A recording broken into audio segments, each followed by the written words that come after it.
Hello students, how are you all? Hope you all are doing great.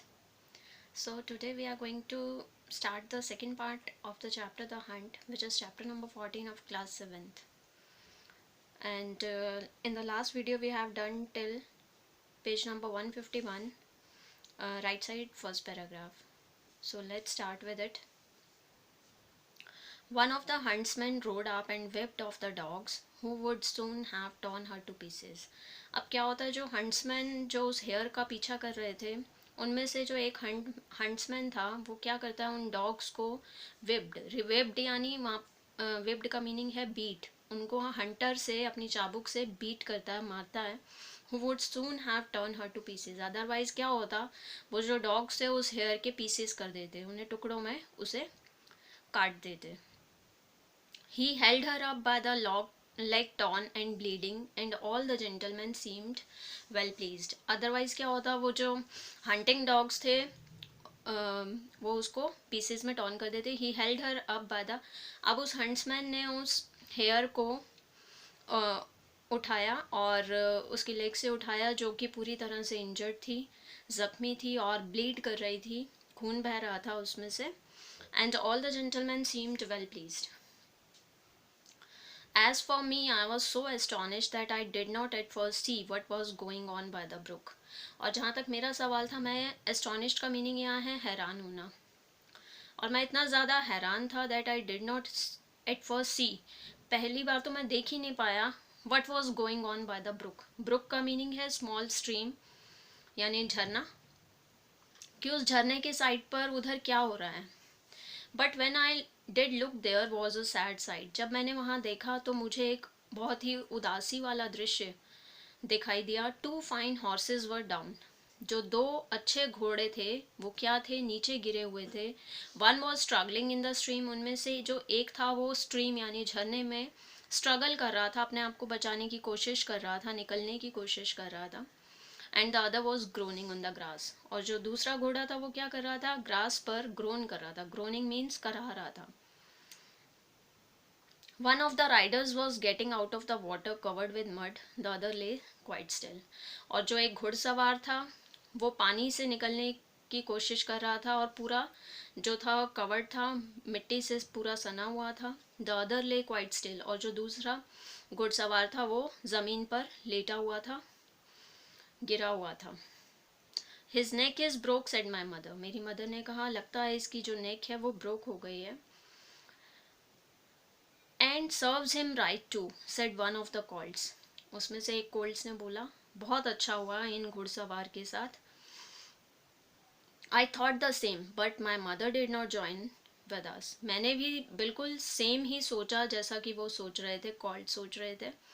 But my mother did not join us. पर मेरी जो mother थी वो हमसे सहमत नहीं थी. Well, nay, she said, you must not say that. But though I am an old horse and have seen and have a great deal, I never yet could make out why men are so fond of this sport. They often hurt themselves, often spoil good horses and tear up the fields, and all for a hare or a fox or a stag, that they could get more easily some other way, but we are only horses and don't know. अब क्या होता है कि उसकी mother जो है, black beauty की जो मदर है, वो कहती है नहीं, तुम्हें ऐसा नहीं कहना चाहिए. बट दो I am an old horse, मैं जबकि मैं खुद एक ओल्ड हॉर्स हूँ, और have seen and have a great deal, मैंने बहुत कुछ देखा है ज़िंदगी में और बहुत किस्से कहानियाँ सुनी हैं. I never yet could make out why man are so fond of this sport. और मैं अभी तक ये नहीं समझ पाई हूँ कि ये जो आदमी होते हैं, ये जो लोग होते हैं, ये इस स्पोर्ट से इतना ज़्यादा प्रभावित क्यों होते हैं. दे ऑफन हर्ट देमसेल्व्स, और इस स्पोर्ट के ज़रिए ये खुद को भी बहुत नुकसान पहुंचाते हैं. ऑफन स्पॉइल गुड हॉर्सेस, और अच्छे जो घोड़े होते हैं वो भी ख़राब हो जाते हैं. And tear up the fields, और खेतों को भी नुकसान पहुंचता है. And all for a hare or a fox और अ स्टैग, और ये सब किसके लिए, सिर्फ एक हेयर को पाने के लिए या एक फॉक्स को पाने के लिए, और अ स्टैग, स्टैग यानी हिरन, क्या एक हिरन का शिकार करने के लिए. That they could get more easily some other way, और ये सब जो हंटिंग के लिए इनको ये जो सब हेयर फॉक्स या स्टैग की ज़रूरत होती है तो ये उनको किसी और आसान तरीके से भी, किसी और इजी तरीके से भी मिल सकता है. But we are only horses, पर हम तो सिर्फ हॉर्सेज हैं एंड डोंट नो, हम इस बारे में नहीं जानते. While my mother was saying this we stood and looked on. जब मेरी मदर ये सब कह रही थी तो हम वहाँ खड़े थे और सब देख रहे थे. Many of the riders had gone to the young man. जो बहुत सारे घुड़सवार थे वो सब कहाँ गए, यंग मैन के पास गए. But my master who had been watching what was going on was the first to raise him. जो मेरा मास्टर था वही सब ये सब देख रहा था कि सब क्या हो रहा है, और उसी ने जाकर सबसे पहले उसे खड़ा किया. His head fell back and his arms hung down and everyone looked very serious. और जो उसका सर था वो पीछे की तरफ गिर रहा था, उसकी आर्म्स लटक रही थी, and everyone looked very serious. और जो पूरा दृश्य था बहुत ज़्यादा सीरियस था. There was no noise now. अब वहाँ पर कोई भी शोर नहीं था. Even the dogs were quiet. जो dogs थे वो भी बिल्कुल चुप थे. And seemed to know that something was wrong. और ऐसा उनको लग रहा था कि जैसा कुछ गलत हुआ है. They carried him to our master's house. वो उसे कहाँ पर ले गए, जो इंजर्ड पर्सन था उसे ले गए वो हमारे मास्टर के घर पर. I heard afterward that it was young George Gordon, the squire's only son, a fine tall young man and the pride of his family. और मैंने बाद में सुना कि वो जो हंट्समैन था वो कौन था, यंग जॉर्ज गॉर्डन था. द स्क्वायर, स्क्वायर का मीनिंग है land owner in a rural area. जो वहाँ का लैंड ऑनर था उसका बेटा था यंग जॉर्ज गॉर्डन था उसका नाम, जो कि एक टॉल यंग मैन था, बहुत लंबा सा एक आदमी था. And pride of his family, और उसकी फैमिली को उस पर बहुत गर्व भी था. There was now riding off in all directions to the doctors, to the farriers, and no doubt to Squires Gordons to let him know about his son. अब जो सारे घोड़ों पर सवार थे वो सब अलग अलग डायरेक्शन में जा रहे थे. कोई डॉक्टर के पास जा रहा था, कोई फैरियर, फैरियर क्या होता है, person who make shoes for horse's hooves, कोई फैरियर के पास जा रहा था. और कोई स्क्वायर, स्क्वायर यानी land owner in the rural area, कोई स्क्वायर के पास जा रहा था उसे उसके बेटे के बारे में बताने के लिए. When Mr. Bond the farrier came to look at the black horse that lay groaning on the grass, he felt him all over and shook his head. One of his legs was broken.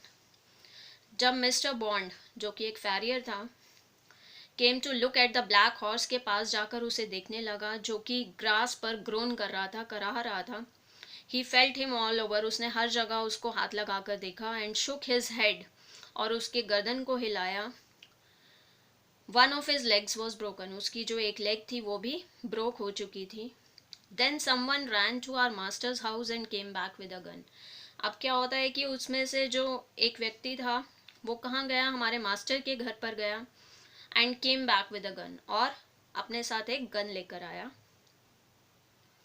Presently there was a loud bang and a dreadful shriek, and then all was still.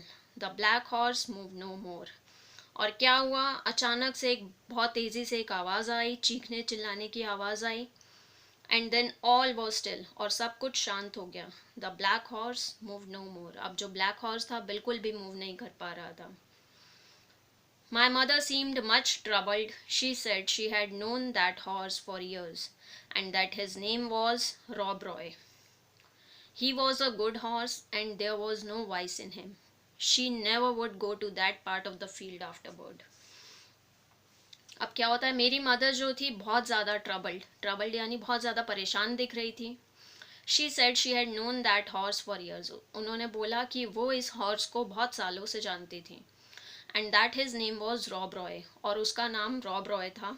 He was a good horse, बहुत अच्छा घोड़ा था. And there was no vice in him. यहाँ vice का मतलब है बुराई, उसमें कोई बुराई भी नहीं थी. She never would go to that part of the field afterward.